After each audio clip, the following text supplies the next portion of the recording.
real quick. I guess, did you see what you wanted to see out of your team tonight and leading up to this game after what happened Sunday, just how they kind of played and how they kind of just handled themselves tonight? Yeah, I think so. I think, we did some good things on both ends of the floor.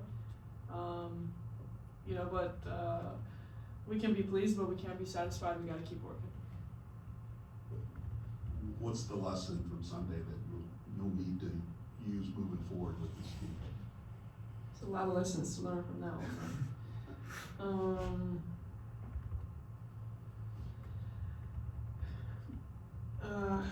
You're up 16 on the road, take your foot off the gas, calls start going the other way, get tight, being more mentally engaged, more mentally focused, more mentally tough, especially on the road. It's easy here at home.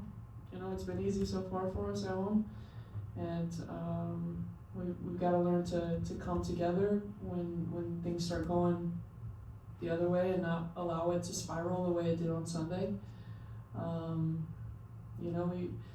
We've got to do a better job as a staff to keep putting situational stuff together in practice so we can avoid Sunday.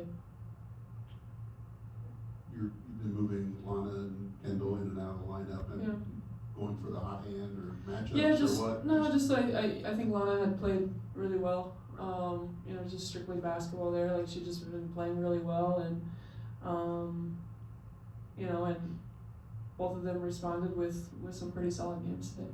How important is it kind of maybe get those two going? Yeah, we have to. Regardless of who starts, but just getting the production out of that. Yeah, position. we have to. We didn't get anything on Sunday.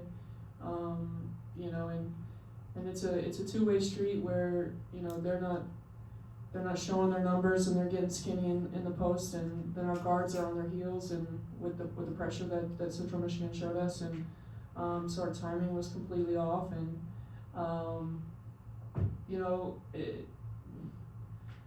nothing to take away from Evansville here, but those Lonnie and KP were stronger than they were, and they're going to be stronger than some bigs we play, but it can't just be when it's easy.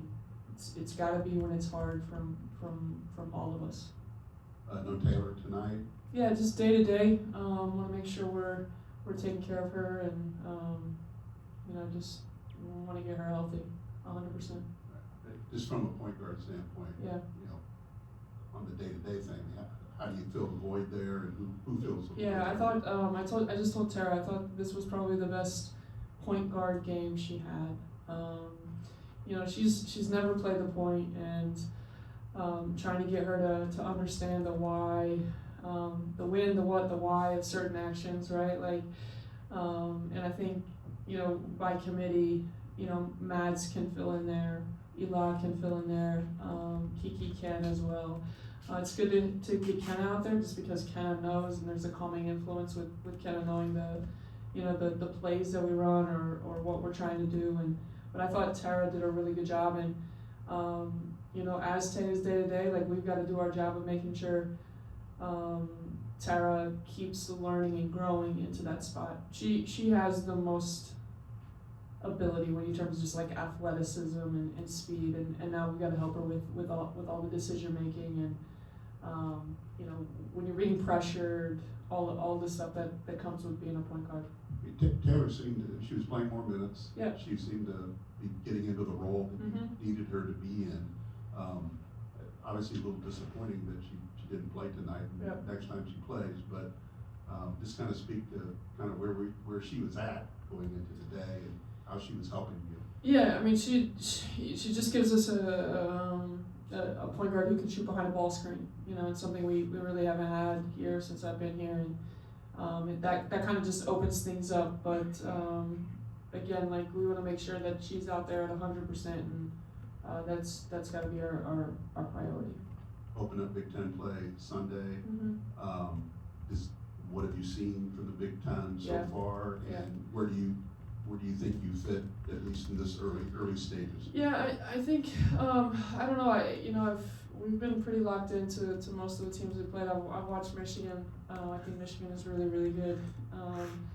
you know, I think after the first quarter at Connecticut, it was like, when it was 22-5, I think, and then it was like, oh, okay, these guys aren't so bad, we can play with them, kind of thing. But you know, their sophomore guards are ridiculously talented. They're you know, my size kind of guards, and they're physical. They're a KBA team. They're tough. It's we've got to be able to handle it. I don't think we're gonna have seen anything like it so far.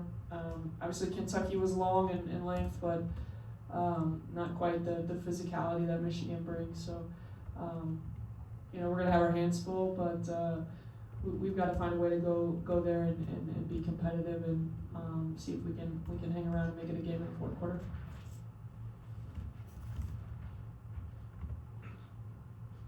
Come back, almost drop 100 after losing on Sunday. I guess is turning the inconsistency into consistency just more this team playing together over time? Is it more cohesion? What do you think it's going to take to be more consistent? Yeah, just a lot of work, right? We've got to continue to work, and we've got to stay true to the process. It's like cliche as cliche can get, but we do have a new group, but it's been a month now, and slip-ups like Sunday can't happen. We have to finish that game, and then but we've got to stay true to it. We got to keep grinding and fighting and clawing and finding a way to get better every single day. There's some stretches where this team really is in the zone. Everything's working offensively and defensively. Sometimes it's a little bit more rocky. In terms of playing a complete game, it does kind of feel like this team is really close to getting to that point. Do you feel the same way? Yeah, we're close. When things are flowing, we're intentional and we're on the defensive end, right? We're locked into the defensive scout. We're aggressive on the basketball, guarding it. Our posts are doing a good job of pushing off the block, but that has to be what ignites our offense. Don't have a lot of break it down, just give me the ball, I'm gonna get a bucket kind of kid. So we've got to be intentional in defensive end, and when we are, then a lot of really good things happen for us. I asked the players what they were most excited for starting Big Ten play. KP said she's wanting to make the conference tournament and said that very confidently. What does that look like day to day, building to that goal to make it the conference tournament? Yeah, it's every single day. It's working. It's coming to practice and being intentional with your film watching, your weight training, your rehab. It's a grind, and it's a marathon and a gauntlet that there is no easy days. And so we can't even waste a day. We can't waste an opportunity to get better. Whether we're watching film or we're on the court in practice, whatever it is, we've got to make sure we're taking full advantage of the opportunity to get better. Carly gets in the game, steals, score. Just what's it feel to see her? Yeah, it was actually pretty cool. Right-handed layup too. I wish she would have pulled a three, the kick-out three from A. You know, old AAU teammates. I thought she was gonna let that thing fly, but Carly's awesome. She embodies, you know, what a Boilermaker is, and she comes to work and she's got great energy for us. Wouldn't expect anything else from a Barrett kid here in Lafayette, but really, really excited to see that happen for her tonight. Anything else? All right, thanks guys. Appreciate you.